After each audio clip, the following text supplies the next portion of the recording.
Hello and welcome back to another video, and today we're going to be visiting Brean Fort in basically Weston-super-Mare, so enjoy the video.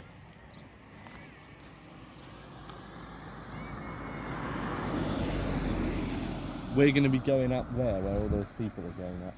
Quite tall, once again the cliffs, how exciting. Right, we're now walking up.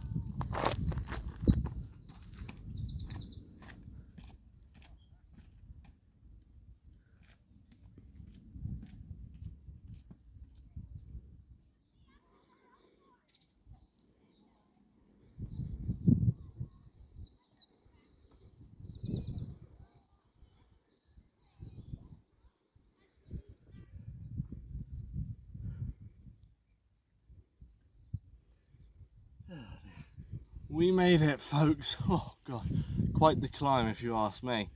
If you look behind me, that's all of Weston-super-Mare around there, and that derelict place right the way over there.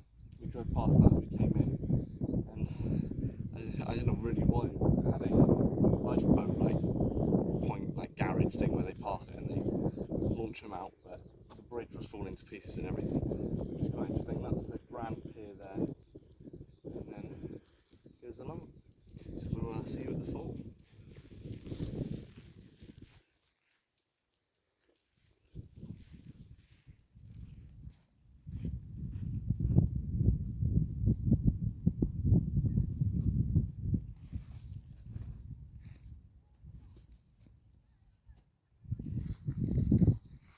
Oh dear, we're going down there, folks. That's where the fort is.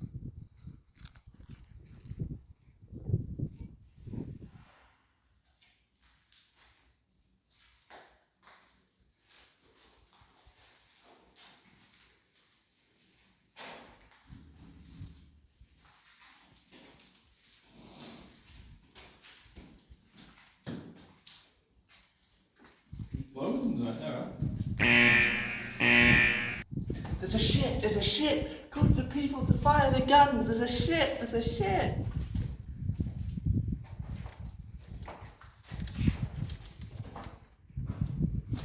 During World War II, Brean Fort played a crucial role in coastal defence.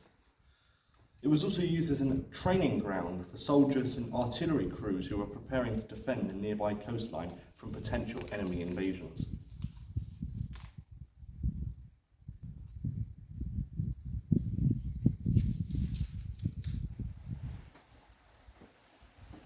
The fort housed various artillery pieces and observation posts to keep a watchful eye on the Bristol Channel. Its strategic location provided a vantage point for monitoring any enemy activities and was part of a network of coast defences along the British coastline.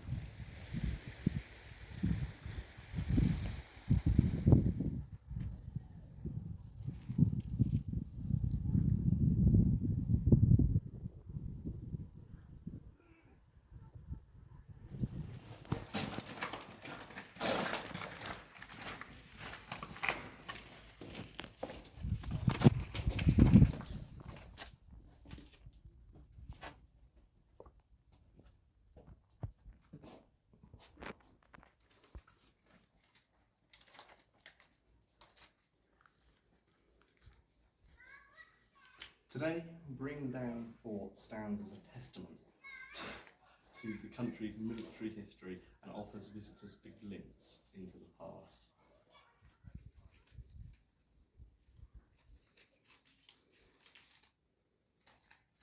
Today, Brean Fort stands as a testament to the country's military history and offers visitors a glimpse into the past. This part we're stood in at the moment is the Victorian part of the fort, built to defend against the British Empire and the home of the monarch.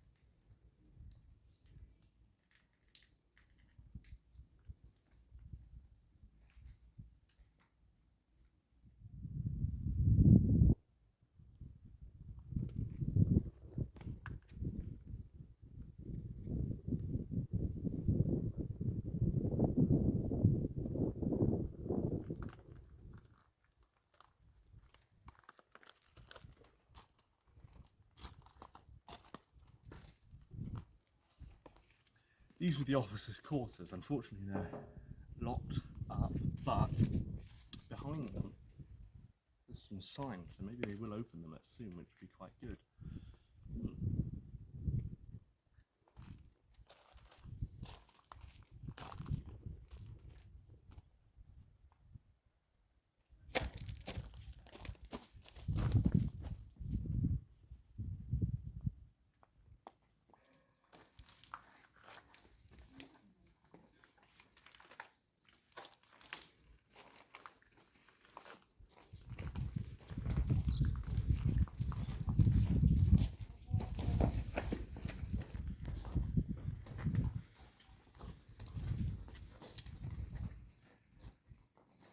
This looks like an old mortar or something.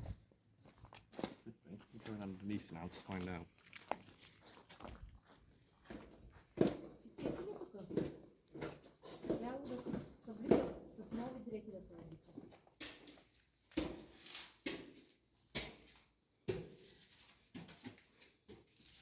These were the Gunpowder Stores, which were built into the fort in the 1870s.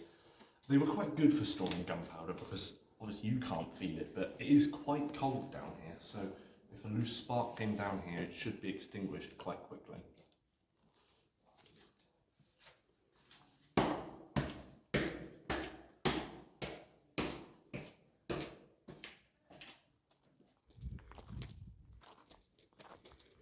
This was a firing area.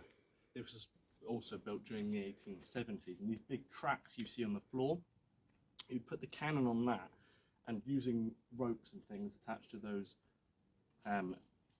rings hanging out the wall, you'd be able to position the cannon and firing at oncoming ships. If the men needed to, they could hop up here and position it more accurately as well. They're the chain, or the rings in the wall that they would have the ropes that they could at that and pull the cannon around.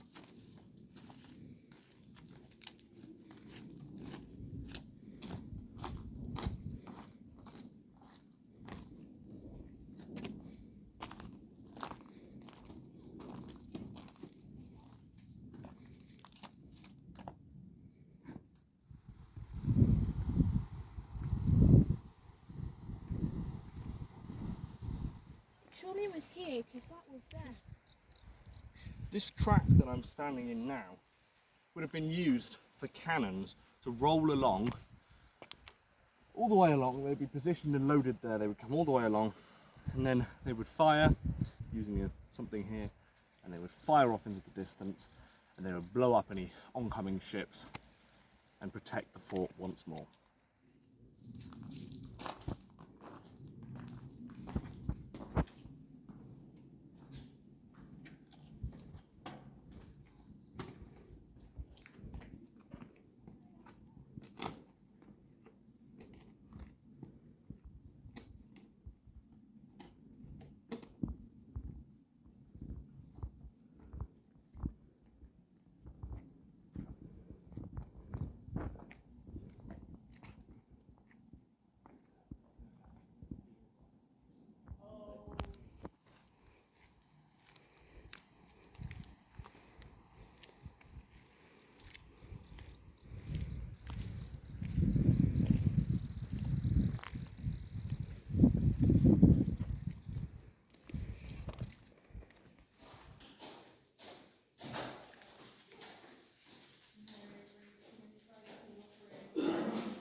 This, by the way, is the toilet, because if you turn the camera around, you can see the urinal.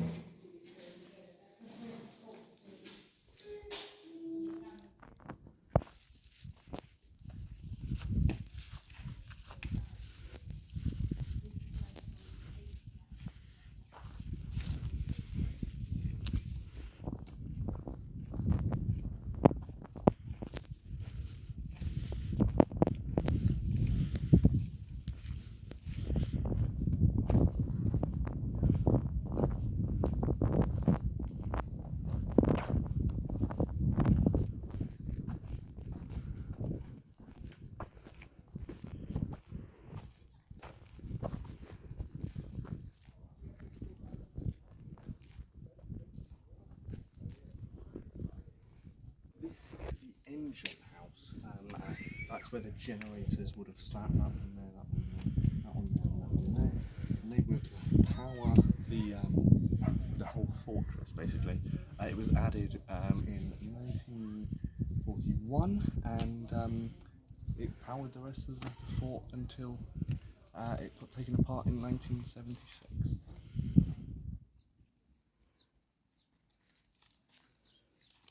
Hop, 2, 3, 4, hop. 2, 3, 4, hop. 2, 3, 4, hop. We stand where the barracks would have stood, you know, those green polytunnel looking things. Many soldiers would reside here, the lower level ones, the foot soldiers if you will, all lined up here on bunk beds. However, this wasn't here in the 19th century, but during the 19th century it was used as a signalling station to communicate with ships in the Bristol Channel. Four towers were constructed on the fort, which are no longer here, using a series of movable arms or flags positioned on the tower to spell out messages letter by letter, a bit like Morse code. Semaphore signalling involved using a series of movable arms. Oh, I've already said that bit. This method of communication was crucial for maritime operations, allowing the fort to relay important information and instructions to passing ships. It served as a vital link to the communication network of the time, enabling efficient and timely exchange of information across the channel.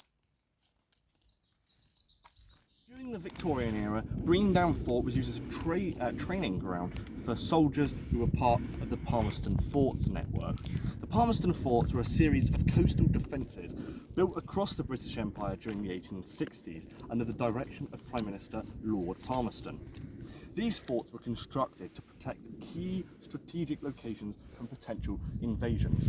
Brean Fort, with its commanding position overlooking the Bristol Channel, served as an ideal training location for soldiers and to practice military drills, artillery firing and other defensive tactics. The fort played an important role in preparing the military personnel to operate and defend the coastal forts throughout the region.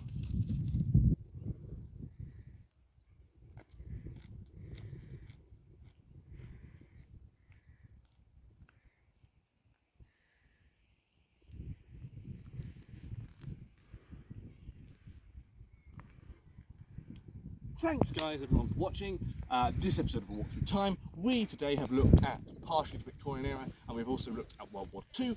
Next episode we will finish this series once and for all. Yes! And we'll be done with it. Then maybe we'll come back for Haunted Cornwall or something this October. But until then, I shall see you next time. Like and subscribe, folks.